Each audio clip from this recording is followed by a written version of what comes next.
fund in early 2014. We put $1 million into Ethereum at 30 cents, so did pretty well on that.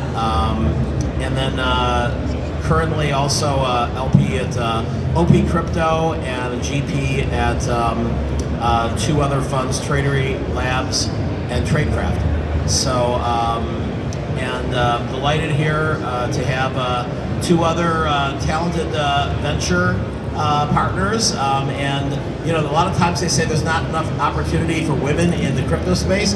Here we have two women in crypto, kicking butt, taking names. Why don't you, yay, let's support. Why don't you give a little introduction and then we'll get into some topics. Hi everyone, my name is Jennifer Kent. I've been in crypto since 2017. Metaverse since 06 though. We failed, but we're doing much better this year.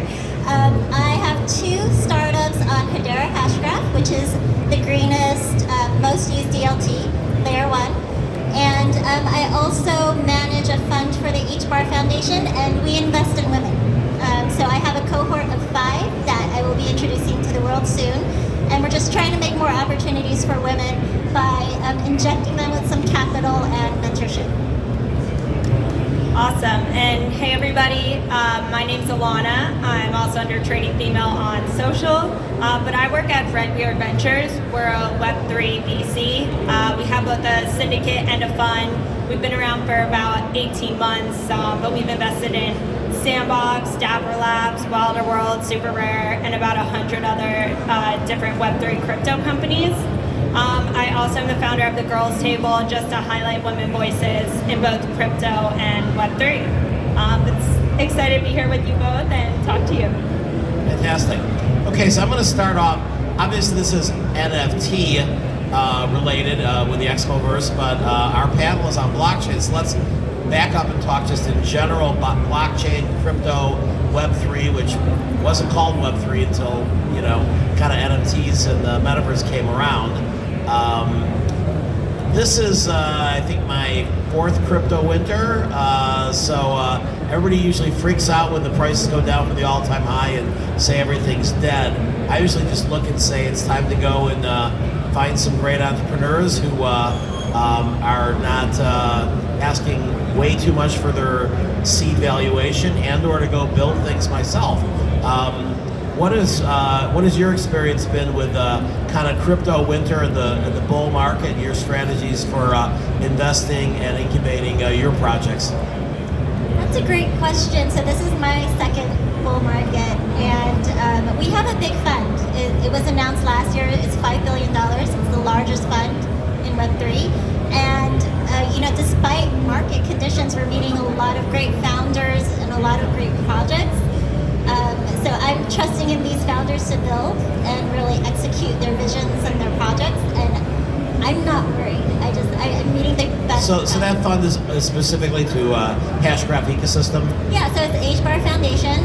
So we do require that you build on Hedera Hashgraph, and we've funded so many, even during this winter, that I'm really not at all worried.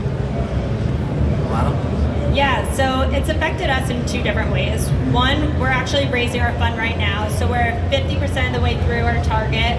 We're already started allocating money out, but from there, it's obviously getting individuals who want to invest in our fund comfortable with where the market's at, really explain to them that the companies that we're investing in are ones that really have value, that are still building, and they're not going to let the crypto market just stop them from building. But it's also affecting us in terms of valuation. So as you mentioned, Michael, we're definitely paying attention to those.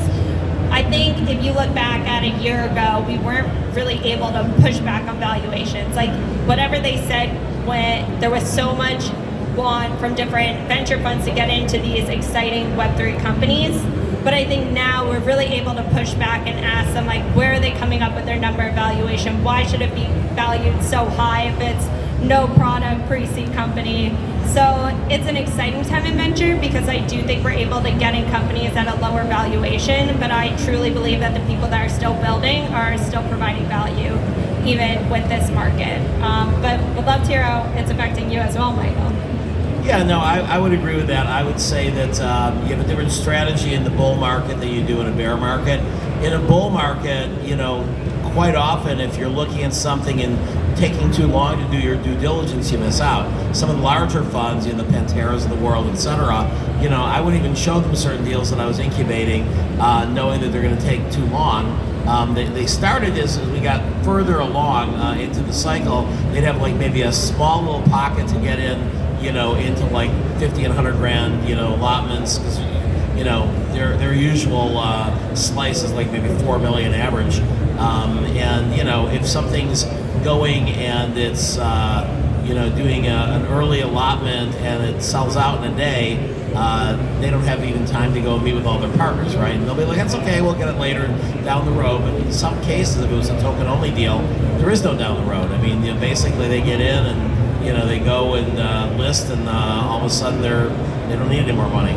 Obviously, equity plays right now are what are more fashionable. They always are in bear markets. We've gone through a couple of cycles, and in 2013 it was really only tokens, the only, and those were brand new. I mean, I invested and worked in the first ICO, which was Mastercoin in August of 2013. It was a very new concept to even be, funding something with Bitcoin. They actually, it was mainly done through BitAngels, and the white paper actually called it the Exodus address. They're like, hey, Bitcoin started with the Genesis block.